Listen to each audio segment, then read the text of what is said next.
Après une violence, qu'elle soit verbale ou physique, une question revient presque toujours. Faut-il partir ou faut-il rester?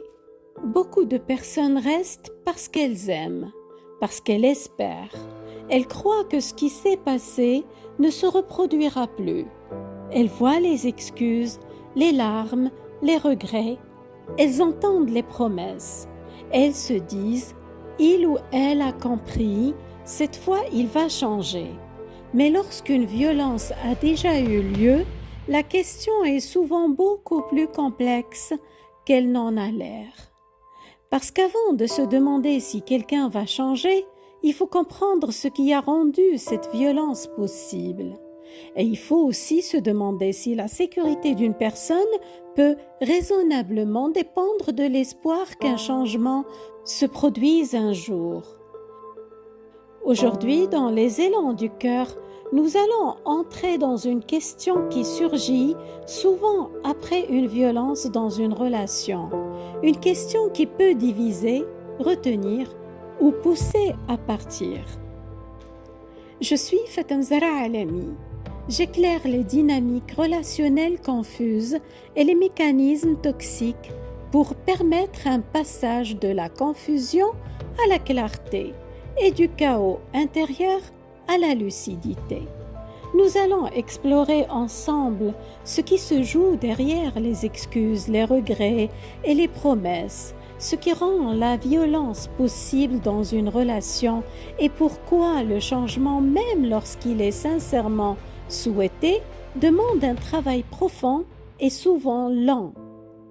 Nous verrons aussi pourquoi, malgré l'espoir et l'attachement, la question de la sécurité ne peut pas être suspendue à une incertitude.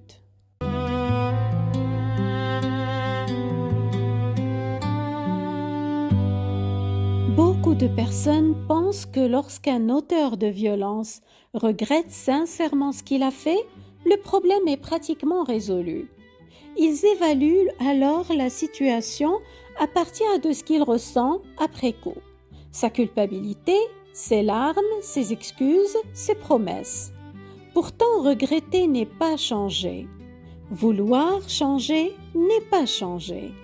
Promettre de changer n'est pas changer. Une personne peut être sincèrement bouleversée par son comportement. Elle peut avoir honte, elle peut pleurer, elle peut demander pardon, elle peut même être convaincue qu'elle ne recommencera jamais.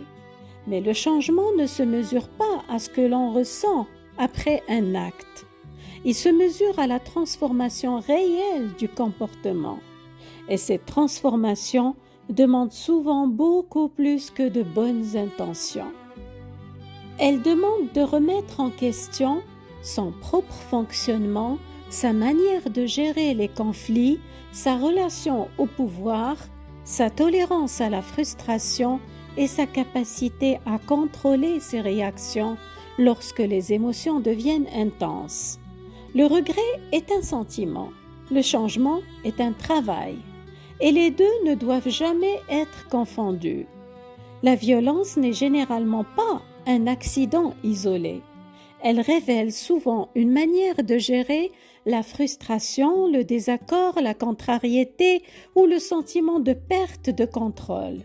Insultes, humiliations, mépris, intimidation, cris, menaces ou dévalorisation ne sont pas seulement des mots prononcés sous le coup de l'émotion.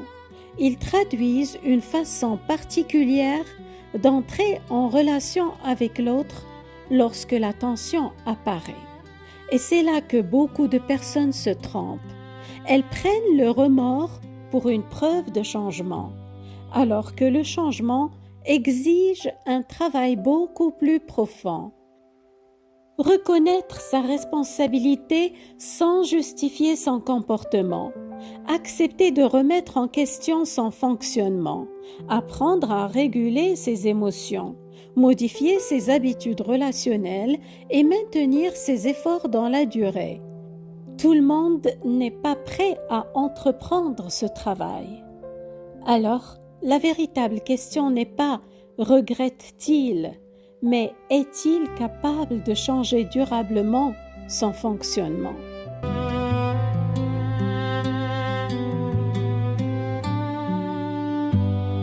Lorsqu'une personne devient violente, la question n'est pas seulement pourquoi est-elle en colère, car la colère à elle seule n'explique pas la violence. Chaque jour, des millions de personnes vivent des frustrations, des désaccords, des humiliations, des déceptions et des conflits sans devenir violentes. La vraie question est donc différente. Pourquoi la violence est-elle devenue une option? Pourquoi l'insulte, l'humiliation ou le coup sont-ils devenus acceptables? La violence apparaît lorsqu'à un moment donné, une personne considère que sa colère, sa frustration ou son besoin de reprendre le contrôle sont plus importants que le respect de l'autre. C'est pour cette raison que les justifications sont souvent si inquiétantes. Tu m'as poussé à bout, tu l'as cherché. Je n'aurais jamais fait ça si tu ne m'avais pas provoqué. Ces phrases ne parlent pas seulement de l'événement. Elles révèlent souvent le système de pensée qui a rendu la violence possible. La violence n'est presque jamais un événement isolé. Lorsqu'elle apparaît une première fois, elle ouvre souvent la possibilité de sa répétition. Et ce qui est difficile, c'est que plus un comportement se répète, plus il devient une réponse automatique dans les situations de tension.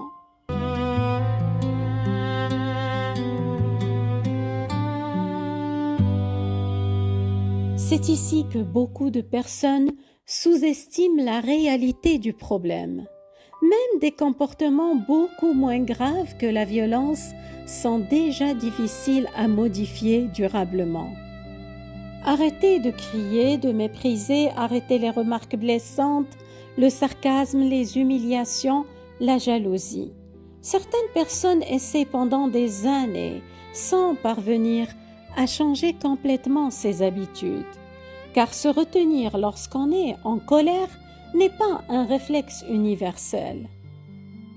Tolérer la frustration sans attaquer, accepter un désaccord sans humilier, entendre un refus sans punir, supporter la contrariété sans devenir agressif, tout cela relève souvent d'un long travail de maturité émotionnelle. Alors, lorsqu'une personne est allée jusqu'à la violence physique, le défi devient encore plus important. Il ne s'agit plus seulement d'apprendre à mieux communiquer. Il s'agit de transformer des mécanismes suffisamment puissants pour avoir conduit à un passage à l'acte. Changer est un processus lent, complexe et incertain. Ce n'est pas une décision qu'on prend un matin et qui transforme tout. Changer demande un travail sur soi, une remise en question profonde, une compréhension des mécanismes qui ont conduit à la violence, une régulation émotionnelle à reconstruire, des années parfois de thérapie. Beaucoup de personnes qui promettent de changer ne changeront pas, non pas parce qu'elles sont mal intentionnées, mais parce que le chemin est trop lent, trop difficile, trop douloureux, et parce que tant qu'elles n'auront pas fait ce travail, les mêmes déclencheurs produiront les mêmes réactions. Il est important d'être lucide sans être simpliste. Oui, certaines personnes sortent de ce fonctionnement, mais concrètement, combien y arrivent-ils durablement? D'autres y restent enfermés dans une dynamique de répétition et alternent entre violence, remords, promesses et nouvelles violences. Et le problème fondamental est celui-ci. Personne ne peut savoir à l'avance dans quelle catégorie se trouve la personne qui a violenté. Personne ne peut garantir que cet acte restera unique. Personne ne peut garantir qu'il ne s'agira pas du début d'une escalade sans fin. C'est une réalité difficile à accepter, mais elle est essentielle.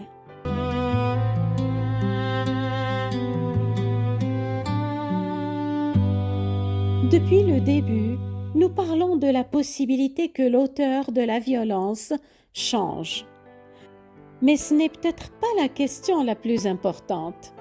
La véritable question est: que risque la personne qui reste en attendant de le découvrir?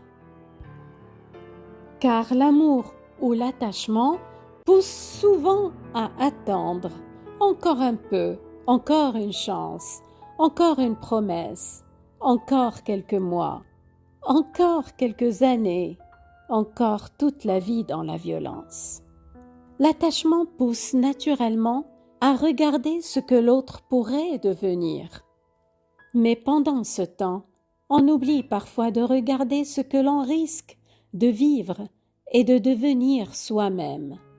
Et c'est là qu'intervient une question fondamentale. Peut-on construire sa sécurité sur un espoir? C'est probablement le cœur du problème.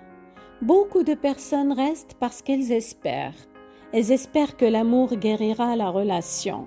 Elles pensent que les regrets sont le signe d'un changement et que le temps fera son travail. Mais l'espoir n'est pas une protection. L'amour n'est pas une protection. Les promesses ne sont pas une protection et les regrets non plus.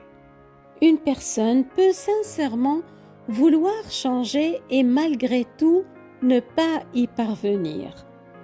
Une personne peut sincèrement promettre de ne plus recommencer et malgré tout recommencer. Le problème n'est pas seulement la sincérité, le problème est l'incertitude. La question n'est pas est-ce qu'il ou elle est sincère, la question est est-ce que la sécurité de la personne qui a subi la violence peut dépendre de cette sincérité. La violence n'est pas une question de sincérité, c'est une question de structure, de mécanismes intérieurs non réglés, de croyances ancrées, d'habitudes, de régulation émotionnelle défaillante. Les excuses sincères ne réparent pas la structure qui a rendu la violence possible. Et lorsqu'il s'agit de violence physique, cette incertitude peut avoir des conséquences extrêmement graves. La personne qui l'a subie n'a aucun contrôle sur ce processus. Elle ne peut pas faire le travail à la place de l'autre. Elle ne peut pas le forcer à changer. Elle ne peut qu'attendre dans l'insécurité, dans la peur, dans l'incertitude. Attendre qu'un changement se produise, c'est suspendre sa sécurité à une promesse. Et une promesse, même sincère, ne protège pas. Dans les moments où tout devient confus, il existe des questions qui ramènent doucement à la réalité. Est-ce que les actes suivent les paroles de manière constante et observable? Est-ce que le présent est suffisamment sécurisant sans avoir besoin d'attendre une transformation future? Si la réponse est non, vous n'êtes pas obligé d'attendre un changement qui n'arrivera peut-être jamais. Et si cette histoire n'était pas la vôtre, quel regard poseriez-vous dessus? Parfois, on est plus clair pour les autres que pour soi-même. Si votre meilleur ami ou votre sœur vivait cela, que lui diriez-vous?